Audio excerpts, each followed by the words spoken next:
Co-chairs, Excellencies, ladies and gentlemen, let me start by thanking France and Saudi Arabia for convening this important conference.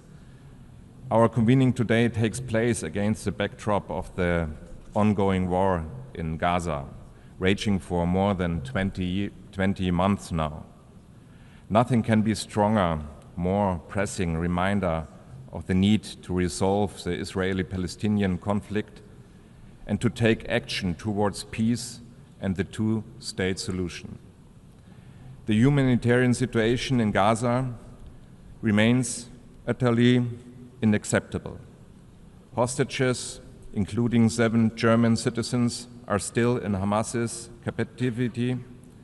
The man-made hunger crisis afflicting civilians in Gaza is especially unsettling.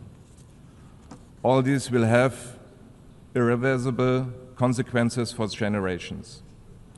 Germany, therefore, demands immediate, safe, rapid, unhindered, and sustained access by the UN and humanitarian organizations, an immediate ceasefire, and the unconditional release of hostages now.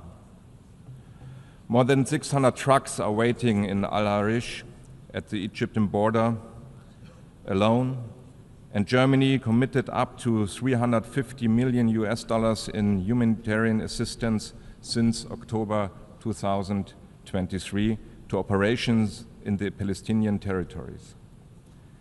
Ladies and gentlemen, Germany will always be unbreakably committed towards security of the State of Israel and its people. And it is our firm conviction that ultimately only the two-state solution with a Palestinian state existing side by side in peace and security will guarantee Israel's existence as a Jewish and democratic state. Or to put it in other words, all people in the region have to be able to live without fear and in dignity. After the horrendous terrorist attack of Hamas on the 7th October and the brutal war that followed since 20 months, one thing is clear.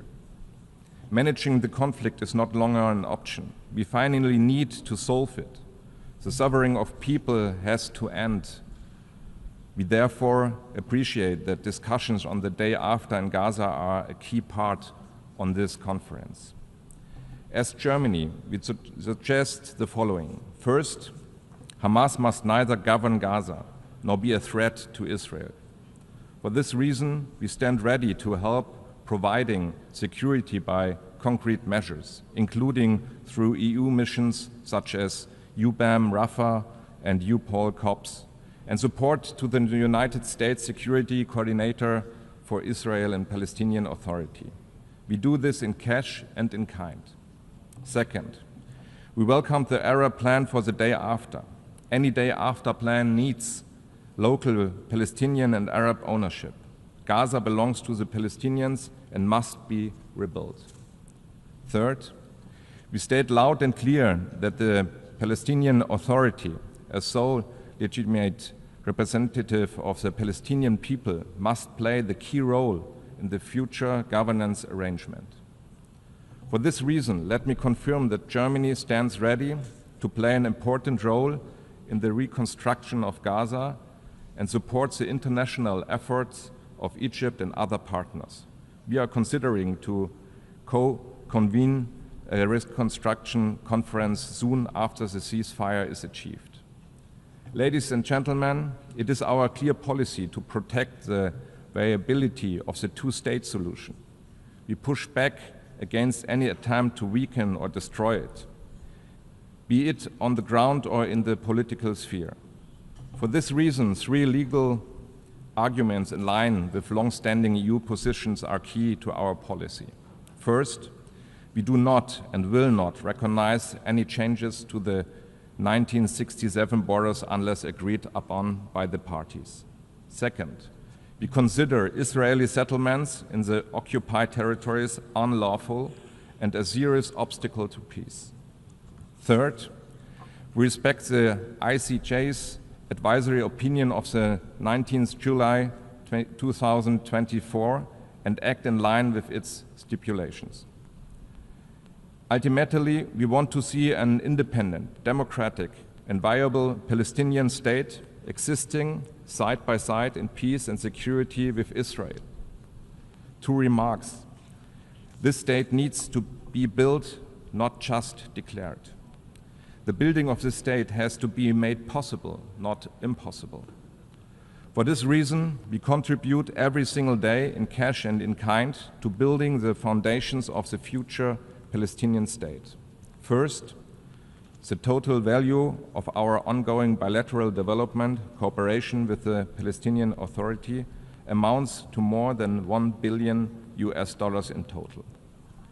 We work for better institutions, efficient Palestinian municipalities, and improved water services and infrastructure. Second, we strengthen the Palestinian economy through education, vocational training, and the work programs, and we call on Israel to release this tax revenue which belong to the Palestinian Authority under the provisions of the Paris Protocol. Third, we support civil society, peace building, dialogue, and shared society initiatives that pave the way for a better understanding of both societies. Joint narratives for peace are more important than ever.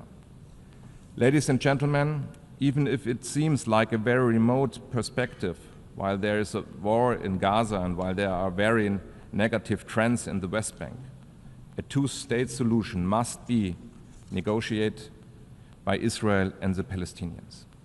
As Germany, we have said to recognize a Palestinian state rather at the end of such negotiations.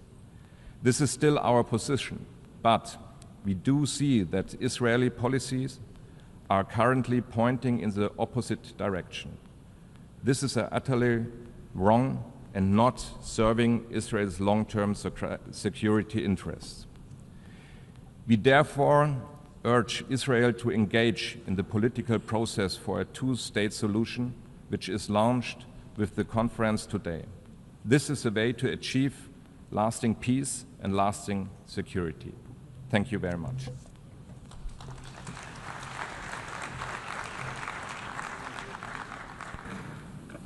I thank His Excellency, the Minister of State of Germany, and now give the floor to Her Excellency Mina-Lina Lind, Deputy Minister for Foreign Affairs of Estonia.